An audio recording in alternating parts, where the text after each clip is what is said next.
আজকের দিনটা একদম পারফেক্ট ওয়েতে শুরু হলো।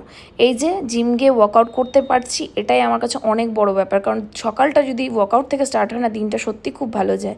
তো যাই হোক, জিমে গিয়ে ওয়ার্কআউট করে বাড়ি ফিরে এসে খেলাম অ্যাপেল সাইডার ভিনেগার। তারপর স্নান টান করে করলাম স্কিন কেয়ার। কী যে ভালো লাগছে গরমে স্নান করে। তারপরে ব্রেকফাস্ট খেলাম। ব্রেকফাস্টে ছিল উপমা, সঙ্গে ছিল চা। ব্রেকফাস্ট খেয়ে মালতী নিয়ে এসেছিলো খেজুর ওর গ্রাম থেকে, সেটা খেলাম। খেয়ে রেডি হয়ে চলে গেলাম পার্লারে। ক্লায়েন্টের কাজ চলছিল, তার সঙ্গে আমিও আমার হেয়ার ওয়াশটা করে নিলাম। বাবা, পার্লারে গিয়েও সারপ্রাইজ, শুভলক্ষ্মী নিয়ে এসেছিলো জাম। ওখানে গিয়ে জামটাও খেলাম। ওরা যে কী ভালোবাসে আমাকে, ভালোবেসে এই জিনিসগুলো এনে দেয়, এগুলো সত্যি কোনো তুলনা হয় না। বাড়ি ফিরে খানিকটা শুয়ে পড়েছিলাম। সন্ধেবেলা আজকে লাঞ্চ করেছি। লাঞ্চ করে আবারও রেডি হয়ে চলে গেলাম পার্লারে। পার্লার থেকে বাড়ি ফিরে নর্মাল যা আমার স্কিন কেয়ার হয় তাই করলাম।